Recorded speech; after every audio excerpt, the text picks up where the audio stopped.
All right, yeah, I'm just good to see you all. I pray you become blessed of the Lord and just ready to hear from Him. Grace, I want to let you know that there are some great things coming. Not only am I excited to know and communicate to you that all of those early children classes are now open, including that baby nursery that has been worked on for quite a while, and we are just excited about that. But you'll be seeing some more further changes. This is a summer to remember. We've got some dynamic aspects of our ministry that's going to be going on, and something new is coming. Something new. Various new items are coming. So get ready, get ready, get ready. I think you can see some of that out front. We've got some beautiful flowers there and nursery pots, and you'll be able to notice that as you go out. But just also some further indications of growth and some others. I think even next week we're going to drop something on you that's going to be very much exciting. It's going to be a dynamic presentation of who we are, and we believe that the community is ready for that. And so I want to note that for you as well. Come prepared next week. We'll have more information for you, and we are just looking to see what God is going to be doing. Everybody doing okay this morning? Amen. Amen. Amen. I got to tell you, that first hour, it's an early one, and sometimes they're not always with it. But I'm glad. I'm in the second hour now. You all are going to respond. You are lively. You are ready to go. Amen. That's right. At least one person. Come on, Maureen. That's right. Bless my heart this morning. He just dropped some Psalm 23 from the heart. You hear that this morning? Way to go, brother. And it was just great to hear all the worship team present scripture as well. As we get going this morning, one of the dynamics that I want to note is that we are in a section of Scripture now, a section of Matthew, where we are seeing Jesus' presentation of what it means to be a follower of Him. You know, we've met some people who drop the name of Christ, talk the name of Christ, but don't always live it. We know of some people who do a very bad job of even saying that they're a Christian, and we may even want them not to do that because their life does not exemplify that. And then there are some people who don't have a proper, good view of what that means. Well, Jesus does not want us to go about trying to invent, trying to create, trying to develop, trying to figure it out what it means to be a follower of Him. He says, I'm going to make it quite plain. I'm going to make it truthfully. I'm going to lay it out before you. And so we're in a section of Scripture known as the Sermon on the Mount, where Jesus is saying, if you are a follower of me, this is what you should look like. If you are someone who says Jesus is King and Lord of my life, then this is how your life should look. We know that especially in the verses we looked at last week in chapter 5 as we went through it, where he puts it this way. He said, you are salt and light. In other words, this is how you should taste. This is what people should see when they look at you, when they get close enough to you. This is what you ought to be if you are really, truly a follower of me. And so he says when people see me and you, when people see what it means to see Jesus walking among them, then in that moment they will be giving glory to me for what I am doing in them. We talked about that last week. I gave you an assignment. Did you all do it? Go to the Old Testament. We're supposed to take some verses and walk through that this week. How many did it? How many remember it? And a few? Okay. All right. Amen. Amen. We want you to look at that. We want you to know that. But today we're gonna take the next step, because last week Jesus put it this way. He said, I've not come to abolish the law. I've not come to wipe out the law. I've not come to remove the law. I've come to fulfill it. I've come to take it to its full and its dynamic meaning in life. I've come to give you an understanding what it looks like when you live it out, when you put your feet in it, like come to a shoot and then you walk it out. I've come to show you what it means to be my follower. What it means to live out Scripture, where it's not just words written. It's not just something memorized. It's just not rules and regulations. No, it becomes a dynamic, vibrant part of your life. And so Jesus, in saying that, he says, when I come to walk with you, then I'm coming that you might then live the fulfilled life, the fulfilling life. And we laid that out from the very beginning. The principle is this, that if we fulfill the desires of God, it will result in us living the fulfilling life. Okay? If we fulfill the desires of God, then it will result in us living the fulfilled life. It means that as we walk with him, he who has a full panoramic overview from beginning to middle to end, from old to present to future, he knows how our lives should live. He is the initiator of us. And so based on that, he says, I will show you what your life was meant to be. I will guide you. I will direct you. I will have you open up into the fullness of what you were created to experience, to live, and to present. And so Jesus now, wanting to show that he as king can be the only one to do so, takes Old Testament laws and then applies them through his lens. Applies them to our lives if we are truly living it out. And so this week we're going to be looking at what Jesus does to give an example as to what that means. And so in Matthew chapter 5, what he does is he begins to walk through a few commandments. And he shows that the way we live it is very much rule and regulation. He says, no, it's far more than that. It's far more than that. It's to be a vibrant part of the way you think. It's to get to your heart. And then as you live it out, others will truly see it because it comes from who you are, not what you do. Okay? Let me say that again. It comes from who you are, not what you do. And so today he presents a physical assault in our minds, a command that emphasizes a physical assault, and he puts it in a perspective that shows us a spiritual assault. Okay? He takes it from physical to spiritual. And he says it has to come from you. And it has to be a part of you. And when I take over, that means all of you needs to be in line with me. And so he begins that by focusing on the commandment number 6. Thou shalt not commit murder. Let's look at it. Beginning in verse 21, the physical assault. It says there, you have heard that the ancients were told, you shall not commit murder, and whoever commits murder shall be liable to the court. If you go back to Exodus chapter 20 and verse 13, that is one of the 10 commandments. That's what Moses gave to Israel and what continues to be the marching orders for us today. We should not commit murder. And so we've heard that. Most of us grow up realizing that, knowing that. We see that on the news, and we see people being persecuted or being prosecuted because they broke that commandment. And so, as much as I know, there is no person here who has done that and has not yet been caught. Anybody a murderer and just not yet been told it? Especially if you got a reward on your head. Please raise your hand. Help us in our paying off our mortgage. Please let us know. So yeah, that's the case. But I'll tell you, if you are such a person, you have not yet been caught. You've not paid for your crime. And let's say you have lived a life where you got it in church, you got it at home, you understood you're not supposed to murder. We could come in today feeling pretty good about ourselves. We could come in today thinking, oh, I got that command taken care of. That's wrapped up. That's on the wrap. That does not apply to me.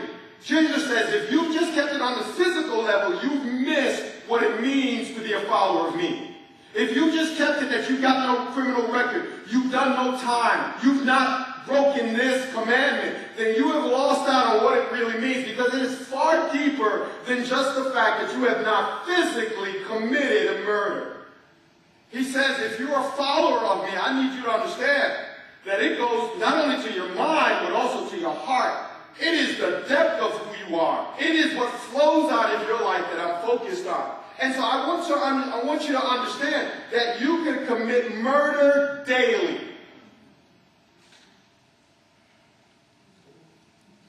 You could have committed murder today.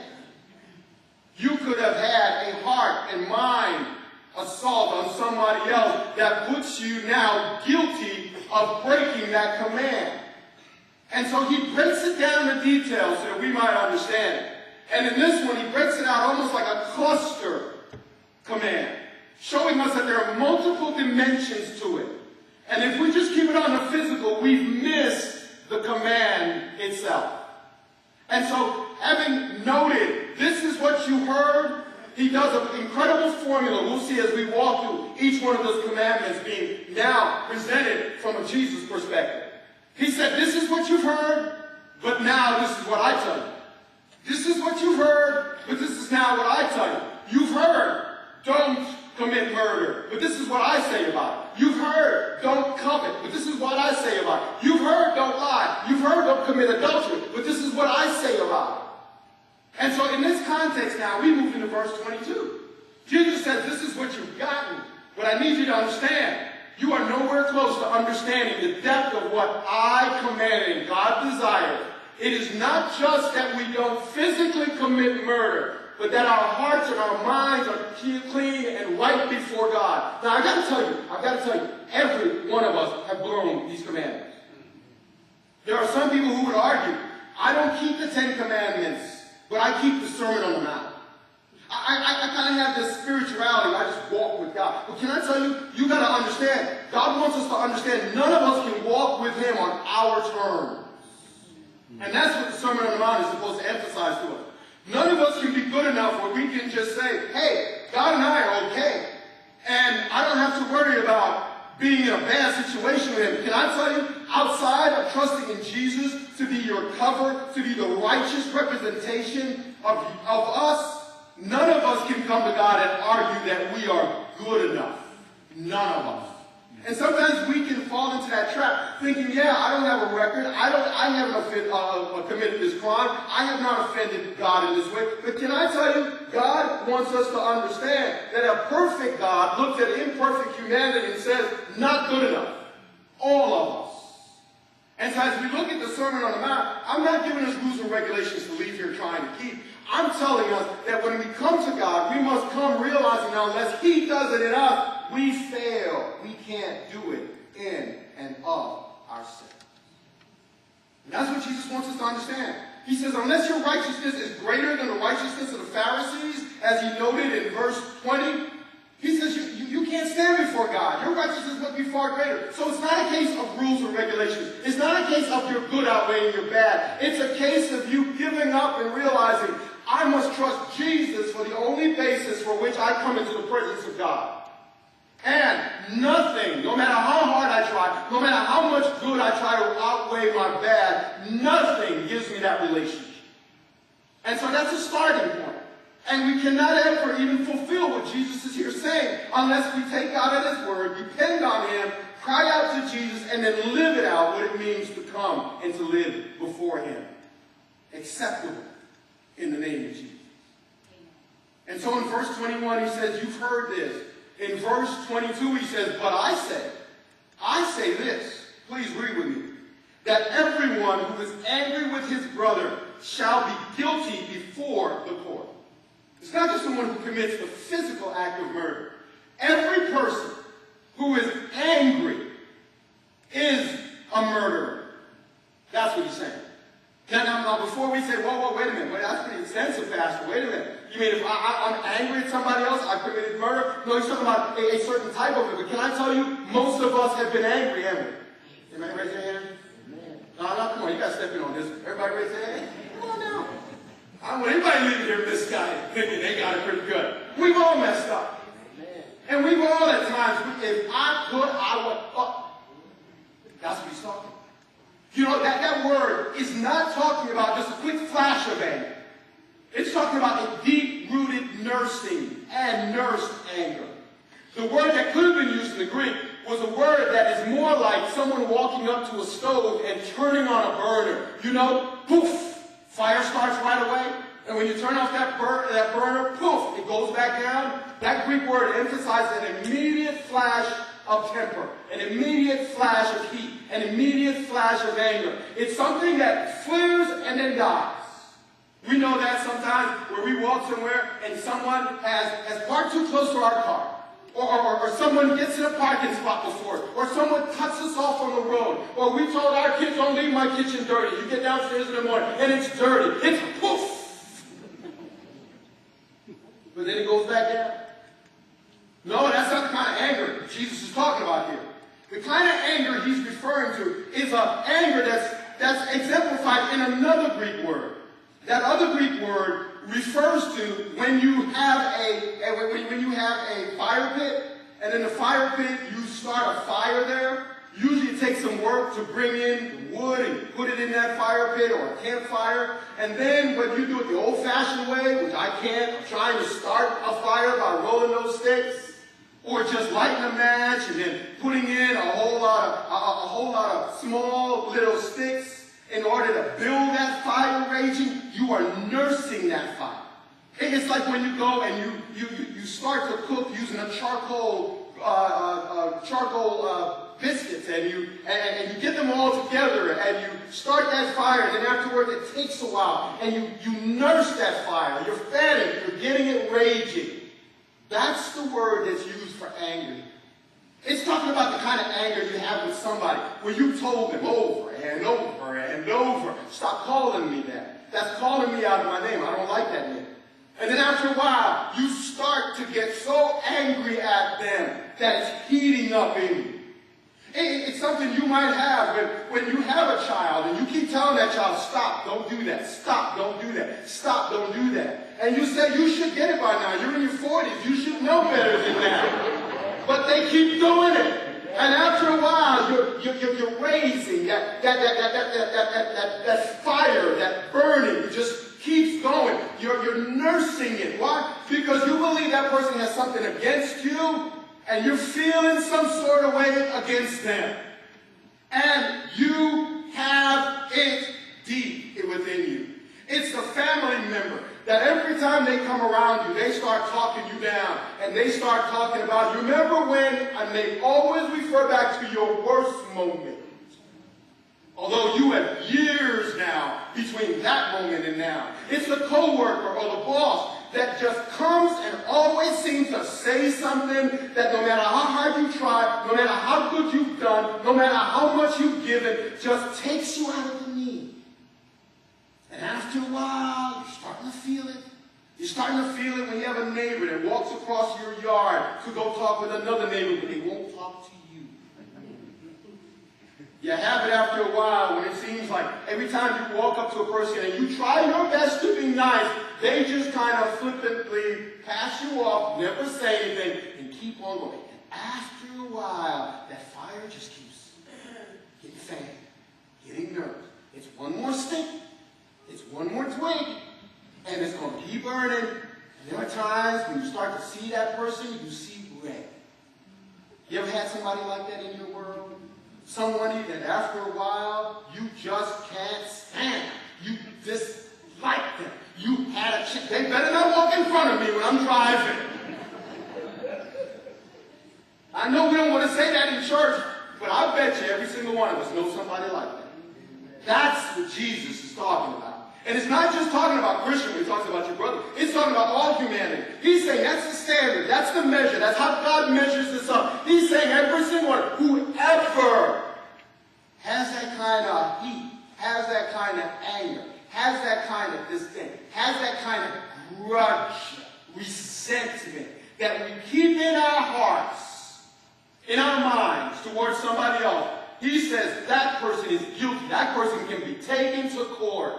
And back then, that court was in a community setting. It was a few elders in the community who would make a final decision about a person. Jesus said, do not let yourselves be fooled. If you've got that kind of rage going on in you, if you've got that kind of anger towards anyone, if you've got that kind of, I'm going to get you, or I wish I could get you, if I had a chance to get you, I'd get you.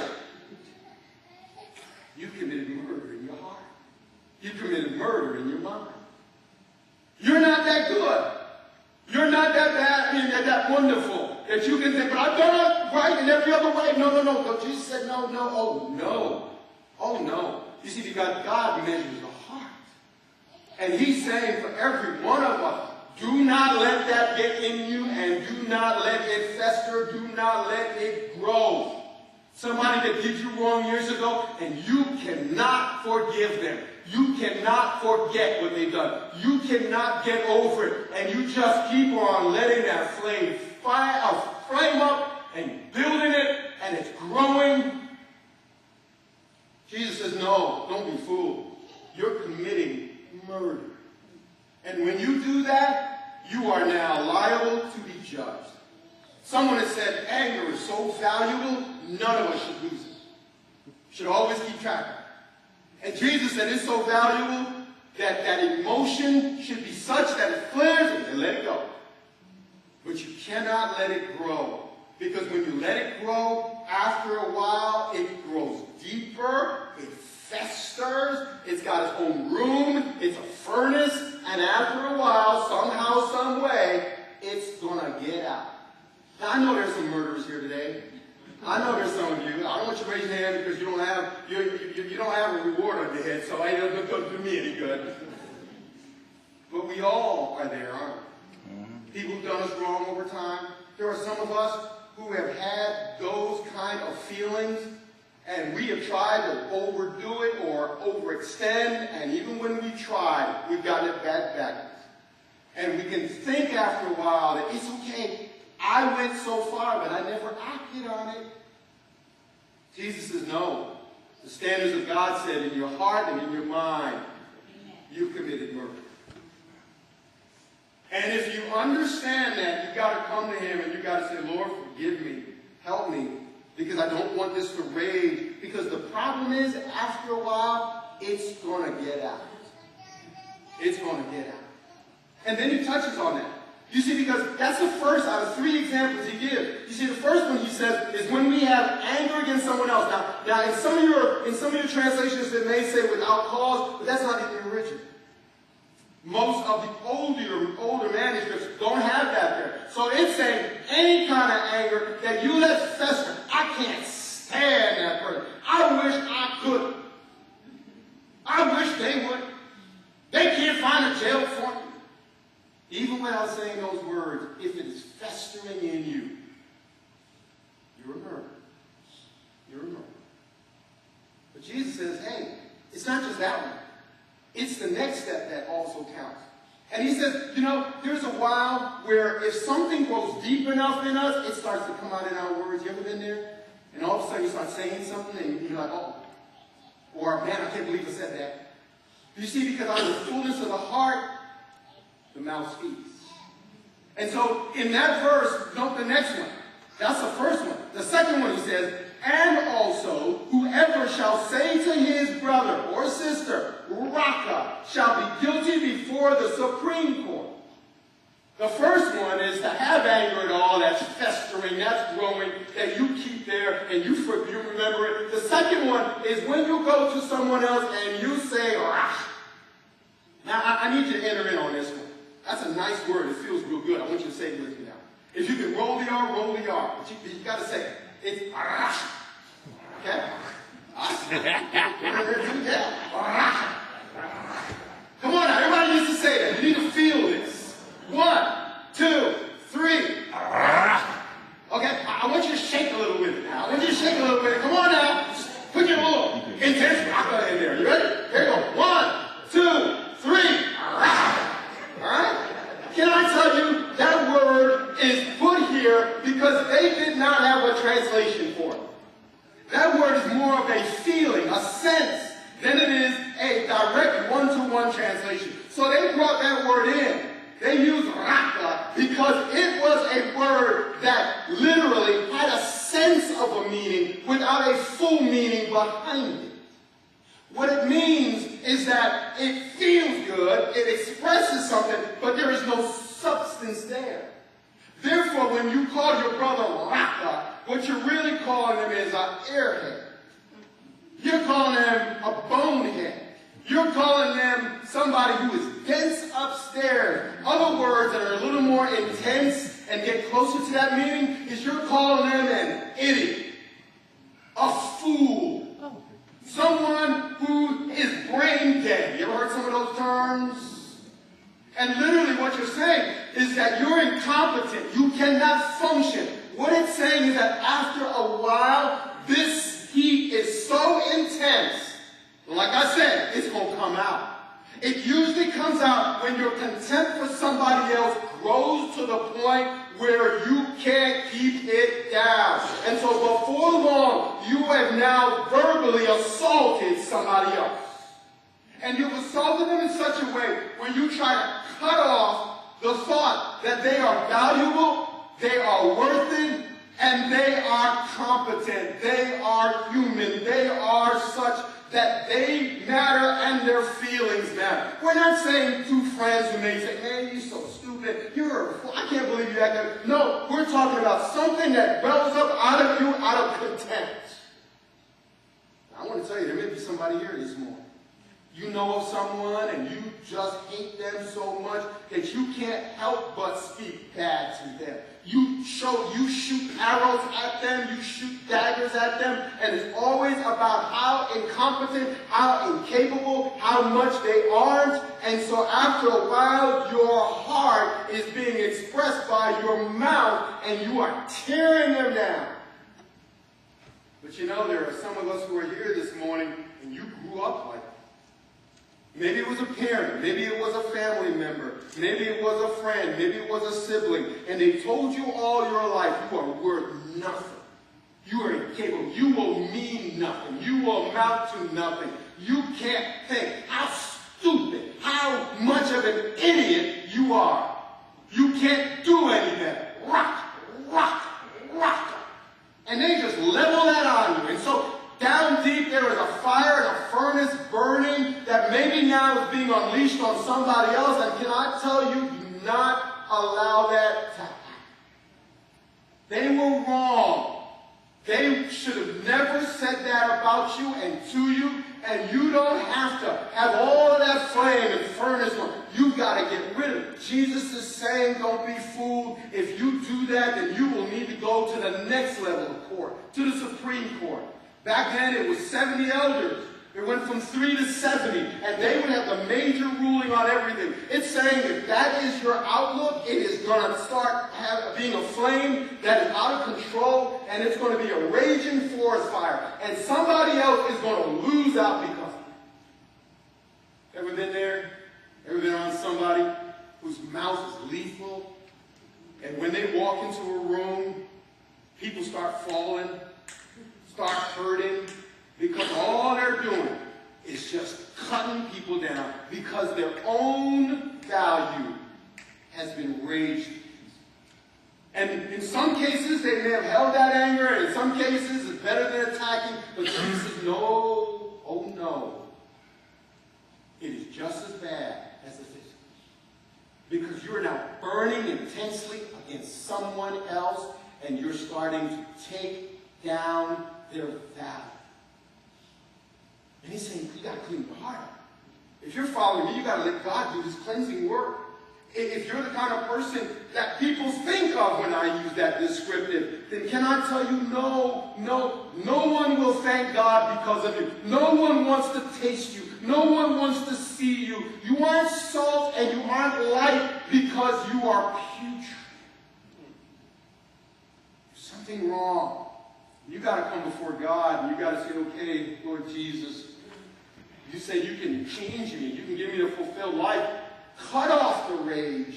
Help me to get it right. I bring it before you. You see, we're talking about something that's so deep and so private, other people don't even know it's there until it starts to come out of your mouth. And for some of us, we may have to go back to a child. We may have to go back to a parent. We may have to go back to a family member. We may have to go back to a co-worker. We may have to go back to somebody else and say, I'm sorry. I'm sorry. I want your forgiveness for how I've spoken to you. And I'm wrong. You're not. You're not free. You're not an idiot. I've been. And I want to make it right. Because I don't ever want you to turn the other way when I come. And in some cases, when we've not had it get to that point, and we've got to ask God, don't let it, please God, help me to work this out. Don't let it get there. Because when it does, I lose my ability to honor you. Jesus wants us to have clean mouths. But even before it gets there, he wants us to have clean minds and clean hearts. And don't be fooled. Over time, it comes out. It comes out. And the spouse who doesn't want to be around you because it comes out. The kids who don't want to be around you because it comes out. The co-worker doesn't want to be around you because it comes out. And Jesus says, no, that's never what I had intended for you. Because you're known, maybe not before then, but maybe after you've left, as a murderer. But he goes on to another one. The third one he gives us, he takes it to another level. And he says, also, who is guilty. Whoever says, you fool, shall be guilty enough to go into the fiery hell. Now, we've already used that term fool, so what is Jesus, double talking here? That word in the Greek has an idea of someone who is bankrupt of any moral standards. It's not just a fool, it's somebody who is known as morally incapable, incompetent. Not just mental. It's now saying that this person, we start to slander them. We talk about them being a liar, how bad they are, how ungodly they are.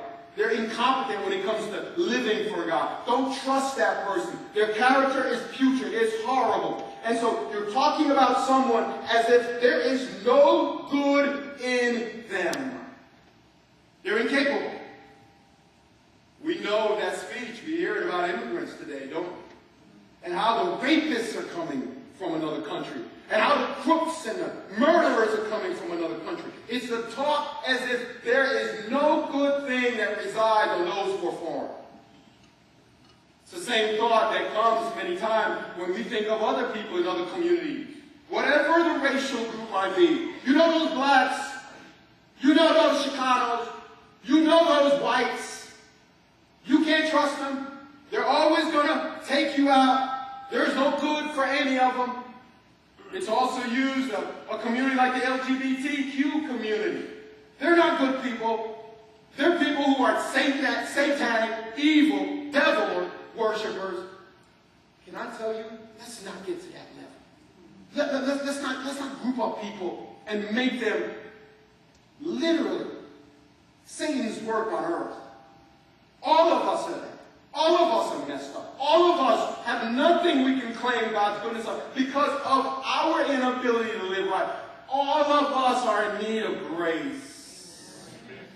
But here's the challenge. If you summarize and put people into those containers, you give up on it.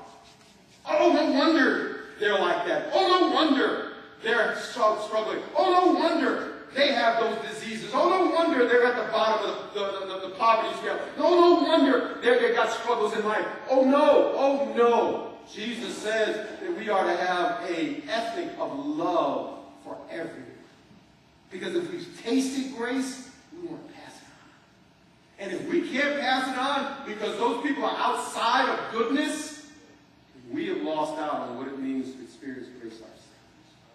And so what Jesus is saying here is that the person who comes to others and says, you are morally, character-wise bankrupt, is really setting themselves up for hell. Because they said, grace is not for you. And so if grace is not for somebody else, then you may not have tasted it yourself. That's what he said. Now the picture is wonderful. It's beautiful. The picture that's being used here, he says the fires of hell. There was a place outside of Israel, and if you go back to King Ahaz in the Chronicles, First Chronicles, it said that King Ahaz brought in pagan worship into Israel. And in that place, that's where they used to offer up their babies to the foreign god, Moloch.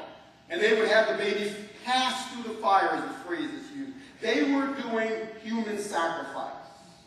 And so later on, when a godly king, Josiah, came, and he changed everything in 2 Kings, Josiah said, 2 Kings 25, Josiah said, no more of it. And he said, that place will be cursed. There will be nothing good that will take place there. And so what they used to do is they used to bring their refuse from the city of Jerusalem. They used to bring all their garbage, and it became an incinerator place. They would bring all their garbage, and they would just constantly be setting it on fire. So much so that they talk as if there is a fire there that never quenches. There is a fire there that never ends. There is a fire there that burns all the time. So Jesus uses that as a picture of the judgment that's coming. Hell is this picture. Can I tell you? Hell is because there's a loving God. I know we don't like to talk about it. I know many times in churches it's not mentioned because we want to love you into grace. We want to love you into heaven. Can I tell you? Sometimes we got to spank you to where you need to go. And God knows I needed some spanking in my day. I spanked my dad When I was young, one of my earliest pictures was me hiding his belt in a tree outside our home. One of my earliest remembrances. I was so mad at him for being, I'd take his belt and I'd throw it up in the tree. But I'll tell you, later on, when I was older, I had to go back to him and I said, thank you. Thank you. For every whooping you gave me, you could have given me 5 more. I was that bad.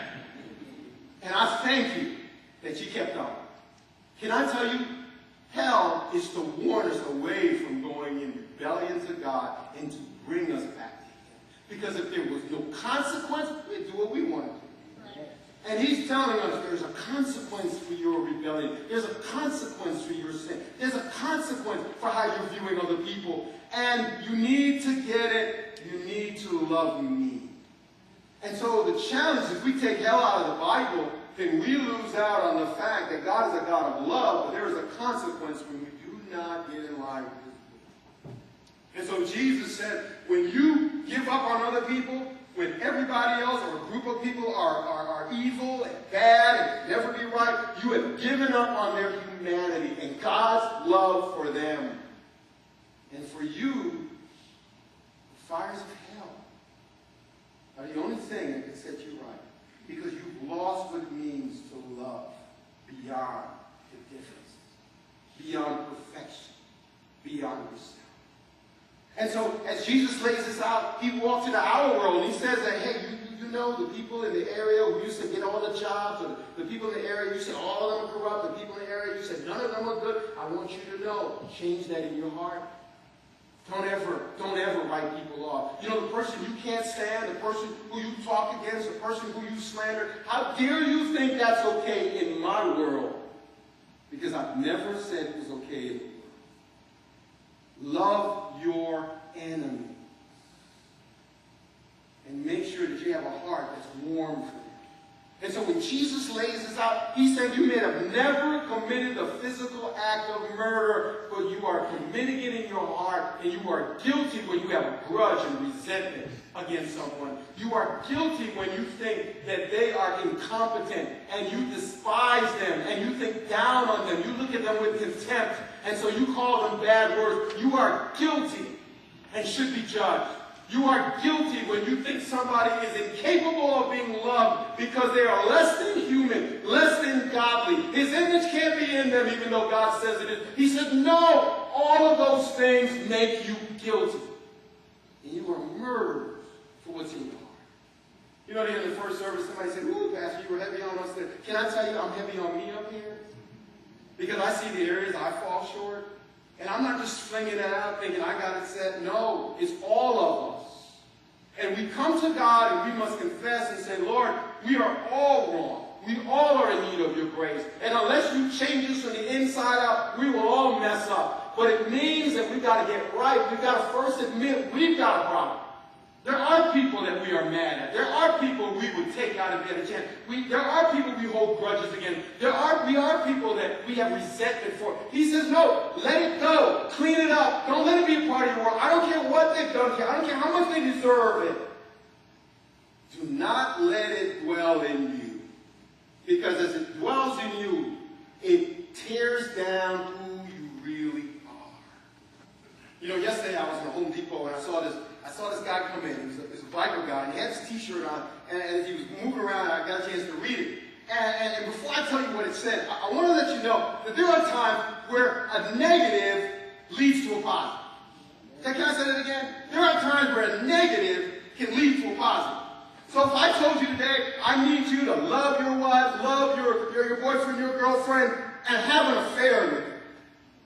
Okay? That's a negative, but it's a positive. Many of us go outside of our marriage bonds, go outside of our loved one, to have affairs, to have a relationship. I was like, no, take all that heat and bring it into your relationship with the one you really love. A negative leads to a positive.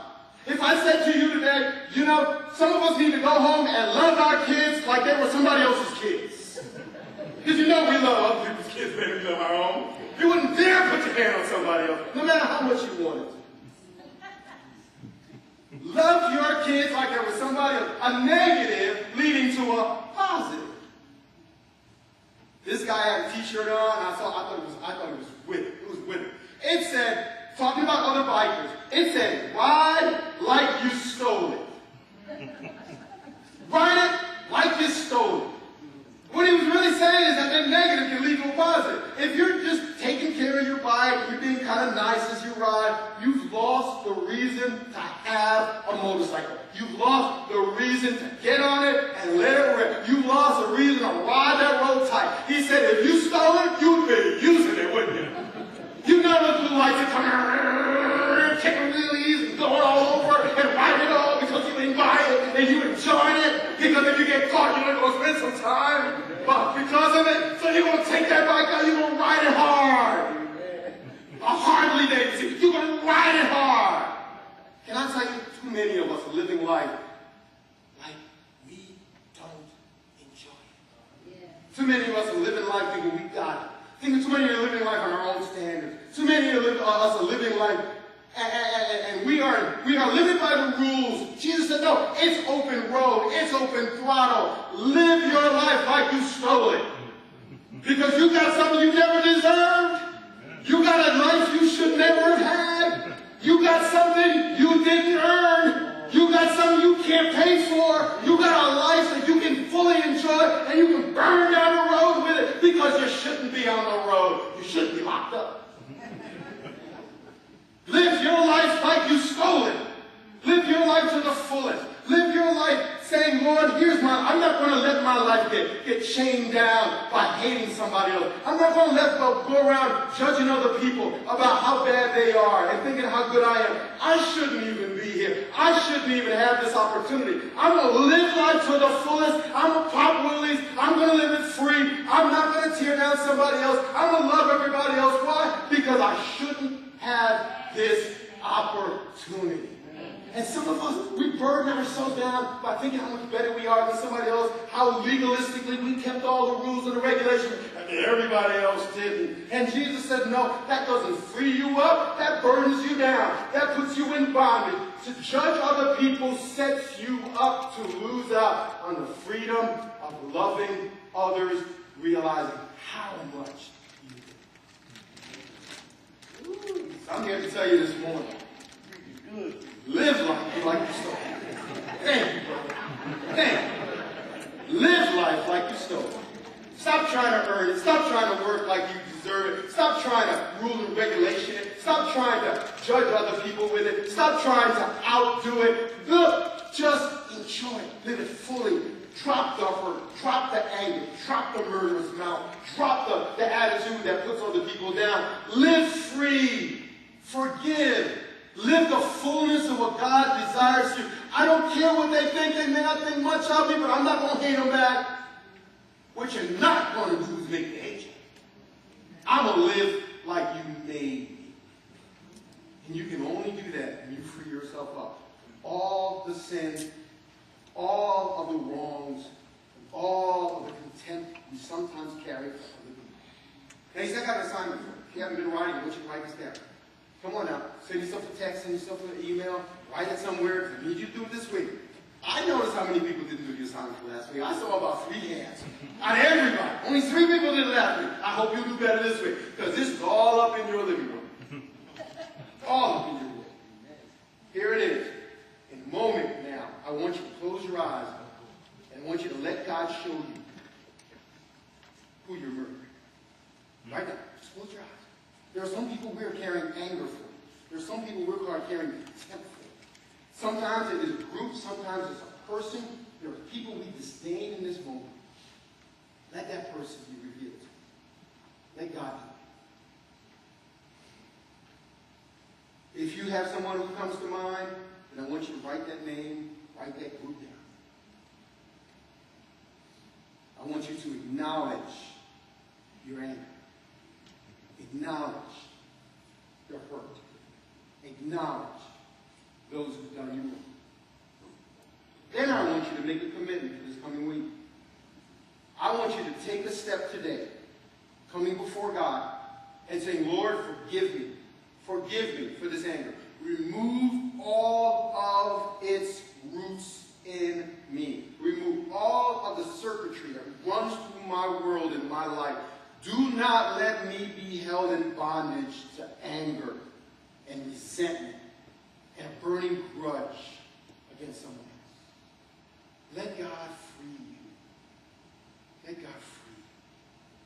Here's the third part of the assignment. Take that person out the noses. Oh, I know. You see, Pastor, you try to take the spiritual to the physical.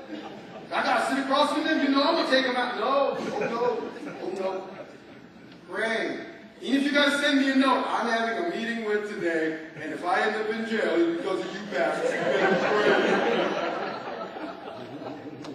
Take them out. No, not that way. Take them out to lunch. Not take them out. That's not what I'm saying. Don't take them out. Take them out to lunch.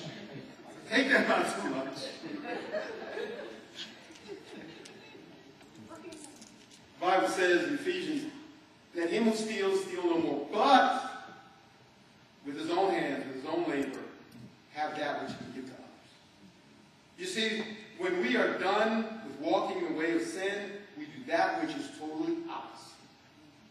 I want you to take them out because instead of hating them, I want you to love them. I want you to get close to them. I want you to give yourself an opportunity. Now, if it's still raw, it's so hot, you can't sit there because they're just going to come at you. Give yourself a little time. Prayerfully consider it. But at some point, you got to let go. At some point, you got to love on them. At some point, you have the power. Greater is he that's in you than he that's in the world. I can do all things through Christ who strengthens me. So I know you can. Remember what I said? It's not your power. It's not your ability, guys. And so at some point, you've got to take the step to neutralize on your terms what's going on. Can you do it? Will you do it? So get two people say yes. Yes. Can you do it? Yes. Will you do it? Yes. Not enough yet. More people are here. Can you do it? Yes. Will you do it? Yes. I pray you will. Because otherwise you will stay a murderer, condemned in the small court, in the Supreme Court, and fiery hell awaits you. If you are real and you are different, that's what Jesus says. I want to pray for you. If you're here today and you've never trusted Jesus, I want you to come, and I want you to, at some point, while I'm at the door, just to say, Pastor, I need to talk to you.